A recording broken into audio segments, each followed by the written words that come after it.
Okay, so find the inverse function of that, excuse me, that f of x function.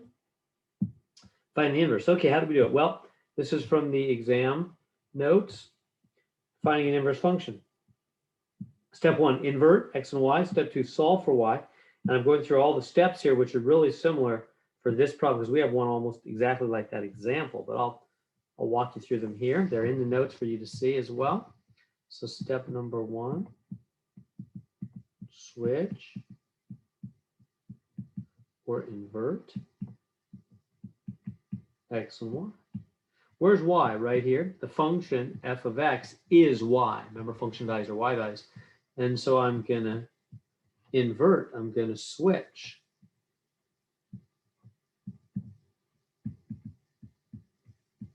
Invert. Invert. So both those x's are going to become y, and that y will become x. So it's going to be x here equals minus 3y plus 5 all over 2y plus 2. Like so. And now, step two, solve for y, but that's going to involve a lot of steps. Step two is actually going to have lots of steps in it. Solve for y, get y alone. So y is saying, I want to be alone, get rid of all this stuff. So that's what we're going to attempt to do here. So let's do it. Okay, so how do we get that alone? Well, what we should do is put this over 1 and cross multiply. Remember that when you have a fraction on one side, a whole number on the other, or a whole letter, put the whole letter over 1, cross multiply. So then what do we get? X times 2y plus 2 equals 1 times minus 3y plus 5. Boom, boom. 2xy plus 2x. Boom, boom. Minus 3y plus 5. Okay, and we're trying to, now what are we trying to solve for? Solving for y. Notice with me that y is here and y is there. It's in two locations. So the thing we're trying to solve for is in two spots. What do? Y in two spots. What do? A, get y terms on the same side. Get the y term. So get this term and this term on the same side. So I'm going to jump this term here, and I'm going to jump this term there. And remember, whenever things jump to the other side of the equal sign, their sign changes, doesn't it? So this is going to become 2xy plus 3y. This is going to be minus 2x plus 5. That makes sense. That plus 2x, when it jumps over here, becomes a minus 2x. The sign in front changes when something jumps to the other side. Why? Because what you're really doing is subtracting 2x from both sides, right? You're doing the opposite. That gets rid of it from there. Then over here, it's minus 2x. Same thing with the 3y. You're doing the opposite. You're adding, in this case, adding 3y to both sides. Cancels it out on the right side, makes it positive 3y on the other side. So the shortcut to save time and space is just jump the thing to the other side and switch the sign. Okay. I've got both the terms that have y, got the y terms on the same side. Got the two y's on the same side. Part B.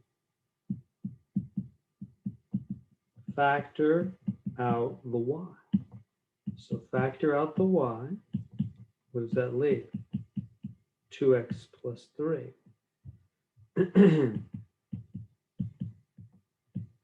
See what I did there? Right, they had an x in common. So I'm sorry, an x, a y in common. So I factored out the y. That's reverse distribution. That y could distribute and we'd be right back where we were, right? That y could multiply and multiply and it'd go right back to 2xy plus 3y. It's the same thing, meaning this is a different way of saying that. These guys are the same thing. Okay, now why did we do that? factor out the 1, which is right down there. And then C, divide. Divide by what? Divide by exactly what's next to y. 2x plus 3. Boom, boom. There it is. Y is alone. It's minus 2x plus 5 over 2x plus 3. There it is. There is the inverse function of the original. Now remember, on an exam, I'll say, or another version that's the same thing. If you multiply -1 through the top and through the bottom, nothing changes. So that becomes 2x minus 5 over minus 2x minus 3. That's the same answer. That's also correct. So I just want the homework system will take it either way. The homework system knows those are both the same answers. Those are both equivalent. They're both right. On the exam, it's often multiple choice. And so I don't want you to be fooled. I want you to know if it looks like this or if it looks like that, either way, it's the same thing. You might say, why did they multiply top, bottom, bottom? There's no good reason to do that. I'm just saying if they happen to get the y's, sometimes the answers just naturally come out looking like this, naturally. Not that they like tried to make it weird or multiply top and bottom by -1. Basically what it means is they happen to get the y's on the right side instead of the left. If you get them on the right instead of the left, it'll naturally come out looking like this. If you get them on the left, it'll naturally come out looking like this. The point is they're both the same. They're two different ways of saying the same thing. So you should know that anytime you have an answer and you're looking at another answer and wondering if it's really the same as yours, you could always multiply top and bottom by -1, right? Because that doesn't change anything. If you do the same thing to the top and the bottom of a fraction, it doesn't change the value of the fraction. So whatever comes out is equivalent to what you had before. So those are both the same answer. So the steps then. Step 1, switch x and y. Both those x's become y's. The y on the outside becomes x. And then solve for y. Cross multiply, distribute, and then you got two y terms. Get the y's on the same side, move the other stuff to the other side. Got the two y terms on the same side, factor out the y, and then divide by the 2x plus 3. There we go. Either one of those versions is good.